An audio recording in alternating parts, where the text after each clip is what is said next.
Hey, everybody. Welcome to a Buffalo Plus and the Buffalo Plus YouTube page. Mike Catalana, along with Dan Fetes, fifth-year option picked up by the Bills. Top draft picks, the guys Brandon Beane brought in 2018. We were there in Dallas when they signed them both, and Allen's gone to become a star, and Edmunds making 2 Pro Bowls. So no-brainer, right, Dan? I think there's still a lot of work to be done, and there's still maybe the jury is still out a little bit on Tremaine Edmunds. Look, he's made 2 Pro Bowls. He has been a crucial and important part of this Bills defense. Like, let's start there. He's been good. Like, neither of us are going to sit here and say that he's not good or that he's not worth the money or anything like that. It's just a matter of, does he fit here long term, I think is the question that we're talking about now, right, Mike? Yeah, I think if I look at it this way, and we know he just turned 23, fine. No way. And he's been 4 years in the league now, or be 4 years in the league. And when you look at Josh Allen, I mean, Josh Allen has become one of the 5 best players at his position now, at least off of last year. Yeah. Tremaine Edmunds has been good. I said the year before he made the Pro Bowl, and I said this is the year, meaning last season, that he was really going to earn it.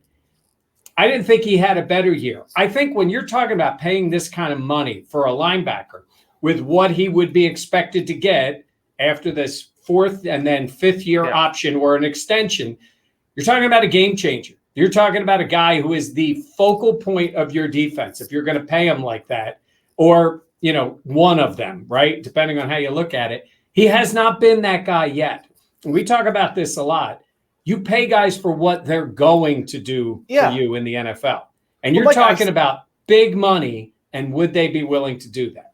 Well, that's what you kind of have to look at for 2 things. One, maybe it is a little bit unfair how much Josh Allen has projected into a top 3 quarterback in the league, top 10 player in the league, and Tremaine Edmunds isn't there yet. Maybe he's a top 15 linebacker in the league, but it's tough to compare him to Josh's success, and especially for a success that we have seen come so suddenly, where it's been, or incrementally progress, where all of a sudden he took off last year, is in the MVP conversation. Like, that's not where Tremaine Edmunds is. But Mike, the point that you make there, I think is very interesting, where, again, we always make jokes, and I know people have commented and tweeted us like, hey, when are we going to get over these jokes about Tremaine Edmunds? Like, I don't know. Like, not yet. The jokes is not over yet. It's still going to be funny to me. And the fact that maybe he still is about to have a breakout year. And I know he's made 2 Pro Bowls, but the Bills drafted 3 players that are older than Tremaine Edmunds. Like, I know it's in the system. He's battled some he battled a shoulder injury most of early last year when the defense was really struggling. And again, so I think there still needs to be a little bit more time. And I know that's so hard to give players, especially as fans.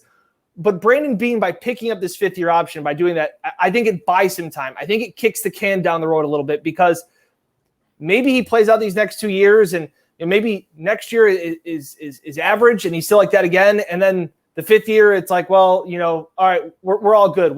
We've done enough without investing long term. I think just pick up this 5th year option. I think you have to do it. I think it just I think it'd be such a glaring misstep from Brandon Beane to move up in the draft to get this guy, to still be 23 years old and not pick up the option and just say, like, okay, now he's got to make long-term deals if they think that's where it is, Mike. Well, let's look at it this way. He's, as you say, buying time. There is no reason to you wouldn't be cutting ties with Tremaine Edmunds now. There's no reason to do that. He's been too good of a player in that case. But now you do get that period of time. And the one thing that I think is going to change, I think in the short term, I think in this offseason, they're going to sign Josh Allen to that deal. Yeah. I think they want to know the cost certainty. They know it's big money, and they can spread that cap hit out, and they can try to map it out. Who knows when the big hit will come through, right? Because he still now has his 4th year this year, and then his 5th year next year, and he's going to get a bonus and all those things. I think it's a matter of, I think he has a framework or an idea of where he'd be with Edmunds, but that can change over the next couple of years. And then you say to yourself, is that a position you want to give big money to, right? You drafted him in the 1st round, you get that 5th year option, and we joke about the age, but that's only because the coaches and the general manager have mentioned it on multiple occasions. And that is true. But at a certain point, you start to say, is this the guy? And I guess The part that's lacking in his game for me is game-changing moments, right? Mm-hmm. And I think to myself, Justin Zimmer's had one. Taron Johnson's had a few. Levi Wallace has had them. Heck, Josh Norman had one last year. I'm talking about guys on defense that make plays. Jerry Hughes certainly is. I haven't seen that from Tremaine Edmunds. And I think Edmunds has a lot of almost interceptions. Like he's very good at almost intercepting the ball. Mike, I know we've kind of hinted at it again. We are not coaches. We're not scouts. Like we're giving our opinion on what we've seen and how we follow this team. But I still like Tremaine Edmunds to possibly be like a defensive end, something like that. Where, because Mike, you're saying it all the time, and I think fans are too. Like the guy's a mountain. He's a massive human being. He's a freak of nature, and it just seems like he never gets to the quarterback. Whether it's that they don't call him to blitz or he never gets there. It just seems like that's the aggression. Where I talk about game-changing plays, like when Jerry Hughes gets home or Justin Zimmer gets there. Like that is the play. I think that's such a great point where that's where he's been lacking. And I think some of the criticism where they've been on run defense at times can be attributed at times to Tremaine Edmunds over pursuing holes and giving up running lanes. Yeah. I think there are areas that he needs to get better at. I just would like to see some of the high end plays. I do remember a safety he had. I think that was against Cleveland. Where he got to Mayfield in the end zone. They came up with a safety. Look, Leslie Frazier every day could forget more about coaching defense than I know, right? But I look at Tremaine Edmunds around with the wingspan. Now, based on this past draft, Edmunds goes from maybe starting stretch 4 or 5 to like guard, a second guard, like a shooting guard. He's only 6'5". Yeah. So he's short for this team. But come on, he's a 6'5" linebacker, right? And with a wingspan that I think could be effective there. Now, maybe at some point that's what they want to see out of him. Maybe they don't believe that. Maybe he can become that sideline to sideline guy defensively. I think it's fair to say we haven't seen that yet. Right. So let's see what we see, especially this coming year where, we talk about chasing the Chiefs. Be a good idea if Tremaine Edmunds was a big part of that. It seems like the list of guys, like every position is pretty much written down in pen, Mike. Like we talk about, the second corner is probably the only one written in pencil, like right now it is Levi Wallace, whether Dane Jackson goes at it. But there are some guys, even though they're written in pen, are either need to have a big year, whether that's on the offensive line, whether that's Tremaine Edmunds, whether that's Devin Singletary, whether that's Zach Moss. Like while the Bills will go in with 90% of the returning snaps from last year, there is still going to be a lot of pressure on this team, even more so after an AFC Championship game, to not take that step back. And Tremaine Edmunds is one of those guys where I think people are starting to say, like, okay, like we kind of talked about Josh last year, was like, it's now or never, Josh. Like this seems like the year for Tremaine Edmunds to be like, it's now or never, Tremaine. Like, become that top 5 linebacker in this defense and kind of be that cornerstone. He stepped up. He's now he's been a captain. He's been a leader on that defense, the signal caller. Now it's to perform at a top 5 level for a linebacker in the NFL. Well, he certainly has the talent. The coaches see it every day. I think he's a great teammate. I think he's a worker. Mm-hmm. I think he's got all those things going for him. And, he's a draft pick of this team. And they have been drafting, signing, work with the guy and then signing him. I mean, they've done it, right? The guys they brought in, they've already gotten Trey White done and Deion Dawkins. They get these deals done. But you got to earn it because the money gets really big at that point. And once Josh Allen is signed, the way you spread that money out, because other guys are going to be looking for deals too. They'll redo Stephon Diggs' deal.